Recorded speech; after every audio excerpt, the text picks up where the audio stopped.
Hello students, let's read the question. So the question is exponential growth cannot be sustained for much time due to पूछा गया है कि exponential growth जो होता है वो ज़्यादा ड्यूरेशन तक सस्टेन नहीं हो पाता है, किसकी वजह से, क्या रीज़न है। तो अगर हम देखें यहाँ पे एक्सपोनेंशियल ग्रोथ की अगर हम बात करें तो यहाँ पे जैसे किसी का यहाँ पे एग्जांपल अगर हम देखें, जैसे यहाँ पे टाइम है और यहाँ पे क्या है, साइज या फिर वेट ऑफ ऑर्गन, साइज या फिर वेट ऑफ ऑर्गन।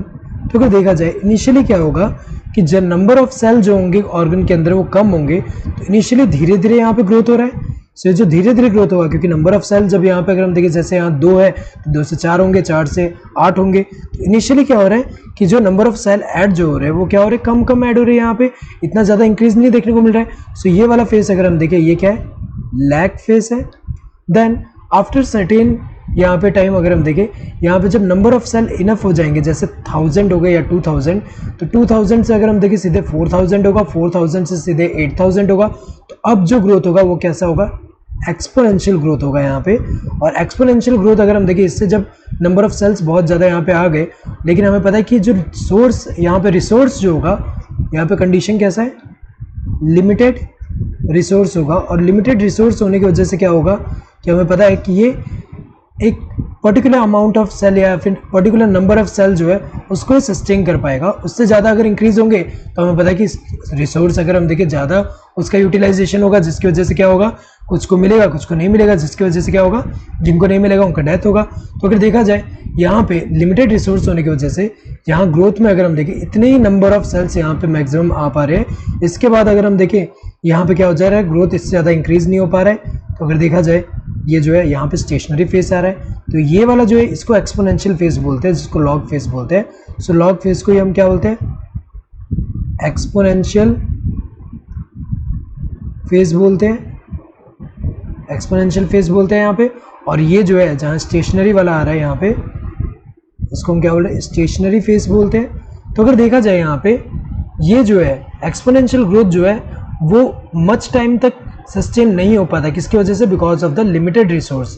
तो अगर हम देखें लिमिटेड स्पेस एंड न्यूट्रिएंट, ये तो सही दिया हुआ है क्योंकि यहाँ पे अगर हम देखें एक लिमिटेड स्पेस होगा, लिमिटेड स्पेस में लिमिटेड नंबर ऑफ सेल्स आ पाएंगे, उससे ज़्यादा तो नहीं आ पाएंगे।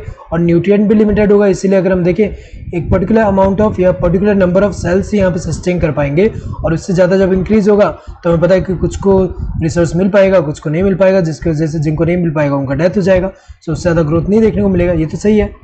एक्यूमुलेशन ऑफ टॉक्सिक एजेंट, तो अगर देखा जाए ये वाला सही है क्योंकि अगर हम देखें कुछ कुछ जगह पे क्या होता है कि यहाँ पे जो ग्रोथ है, जब limited space and limited nutrient है तो वहाँ पे क्या होता है, यहाँ पे टॉक्सिक एजेंट का एक्यूमुलेशन होने लगता है, जिसकी वजह से अगर हम देखें उससे ज़्यादा उसका इंक्रीज नहीं हो पाएगा। क्योंकि अगर ज़्यादा इंक्रीज होगा तो टॉक्सिक मटेरियल जो है उसका क्या होगा, एक्यूमुलेशन होने लगेगा। तो अगर देखा जाए ये दोनों जो है, ये तो रीज़न सही दिया है। अनलिमिटेड स्पेस एंड न्यूट्रिएंट, अगर अनलिमिटेड स्पेस एंड न्यूट्रिएंट होंगे तो हमें पता है कि क्या होना चाहिए, एक्सपोनेंशियल ग्रोथ यहाँ पे कंटिन्यूअस होने चाहिए।